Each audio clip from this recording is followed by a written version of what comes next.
இன்றைக்கி வெள்ளிக்கிழமைங்கிறதுனால காலையில் 4 மணிக்கெல்லாம் எந்திரிக்கல. மதியம் தான் ஸ்கூலுங்கிறதுனால காலையில் எந்திரிக்கிறதுக்கே 5:30 மணி ஆயிடுச்சு. கீழே போயிட்டு கொஞ்ச நேரம் வாக்கிங் போயிட்டு வாசல் பெருக்கி கோலம்லாம் போட்டுட்டு மேலே வந்துட்டேன்.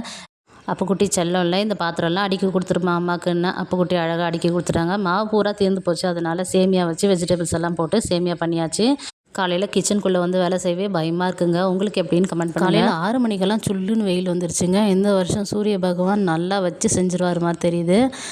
வெயில் தாங்க முடியல. காலையில் கிச்சனில் சமைக்கிறது ஒரு வழி ஆயிடுது. அதுவும் ஈவினிங் வேலையிலேருந்து வந்த பிறகு சமைக்கிறதுக்கு போதும் போதும்னு ஆயிடுது. யாராச்சும் சமைச்சு கொடுத்தா ஒரு கோயிலே கட்டிடலாமா தெரியுது. ஆனால் வேறு வழி இல்லை, நாம் தான் சமைச்சாகணும்.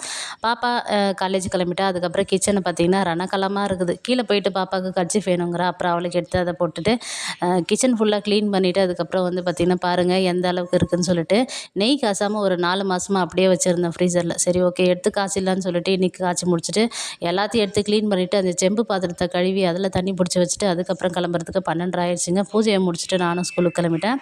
அடுத்த ஒரு இன்ட்ரெஸ்டிங்கான வீடியோவில் பார்க்கலாம். தேங்க்ஸ் ஃபார் வாட்சிங். நம்ம வீடியோக்கு ஃபர்ஸ்ட் டைம் வரீங்கன்னா மறக்காமல் சேனலை சப்ஸ்கிரைப் பண்ணிவிட்டு ஃப்ரெண்ட்ஸ் அண்ட் ஃபேமிலிக்கு ஷேர் பண்ணுங்கள்.